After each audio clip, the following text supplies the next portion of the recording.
నా పేరు లక్ష్మి, మాది రాయబాగ్ల. ఊరు పోయింది. సాయి ఫైనాన్స్ తోని పైసలు పెట్టినాము 12 లక్షలన్నర. ఎప్పుడు అడిగినా ఇయర్ రాపో రేపు రాపో అన్నాడు. ఒక్క రోజు పోతే 10,000 ఇచ్చిండు. అంతకు తప్ప మళ్ళీ ఆయన మొఖం లేదు, ఏది లేదు. పోలీస్ కంప్లైంట్ ఇచ్చినాం, అంతే ఇచ్చినాము. ఏ రెస్పాన్స్ లేదు. మాకు న్యాయం చేయాలి. నాకు షుగర్ ఉంది. నా పిల్లలతో చాలా ఇబ్బందులు. 12.5 లక్షలు, 12.5. చాలా ఇబ్బందులు ఉన్నాము. పిల్లలు మేము బతకలేక హైదరాబాద్ వచ్చినాము. అంతో పెట్టి ఇంత అవసరం పడుతున్నాము. చాలా పోలీస్ స్టేషన్ తిరిగినాం, అన్ని కంప్లీట్ ఇచ్చినాం. ఎవరు మాకు రెస్పాన్స్ ఇవ్వలేదు. కన్నా కష్టాలు పడుతున్నాము. పిల్లగాడు ఫస్ట్ ఇయర్ చదువుతుంటూ పైసలు లేవు. మనతో పోవాలంటే చాలా ఇబ్బంది పడుతున్నాము. పర్వతాలన్నింటిలో మేము ఆదుకుంటున్నాడు. ఆ అన్ననే లేకపోతే మాకు భవిష్యత్తు లేదు. నాకు న్యాయం చేయాలని నేను కోరుతున్నా. ఆ సాయి ఏడ ఉన్నా పట్టుకొని తన్నాల బాడు. ఇంతవరకు ఇడిచిపెట్టొద్దు. మాకు న్యాయం చేయాలని మనవి చేస్తున్నాం.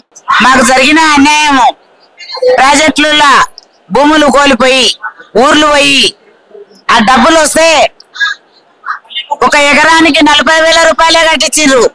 గుడిపల్లి గట్టు పక్కల గుట్టల నర్సాపల్లి డ్యామ్ పడితే రిజర్వాయర్ ప్రాజెక్టు పడితే 40,000 రూపాయలు కట్టిస్తే ఇలా బతుకు తెరువులు లేక రెక్కలున్నోళ్ళు మొత్తం హైదరాబాద్ వచ్చి పనులు చేసుకొని బతుకుతున్నారు. కూలి పనులు చేసుకొని. రెక్కలు లేని వాళ్ళు ముసలోళ్ళు ఇంటికి ఒకరే ఉండరు నర్సాపల్లి గ్రామంలో.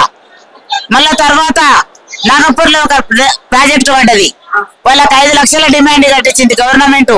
5 లక్షల డిమాండ్ కట్టించింది సార్ గవర్నమెంట్. వాళ్ళకి న్యాయం జరిగింది కొంతవరకు.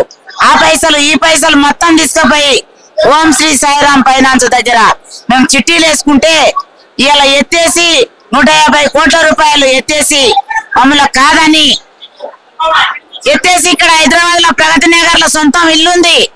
విజయ భాస్కర్ రెడ్డి పైసలు అడగబోతే సాయిబాబా పెళ్ళం ఇస్త్రిపేట వేడి పెట్టుకొని ముఖం మీద పెడతా ఈపుల మీద పెడతా అని గొట్టం చెడి తీసుకొని బండలో కొట్టుకుంటా తిరుగుతుంది సాయిబాబా భార్య.